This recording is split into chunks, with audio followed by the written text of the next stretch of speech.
diggante Isa ak Asan. Isa ak Asan.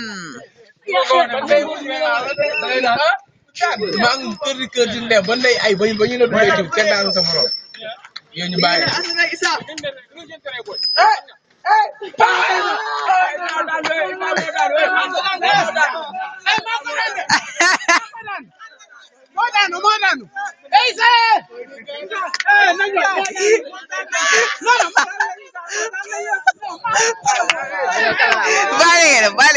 balik.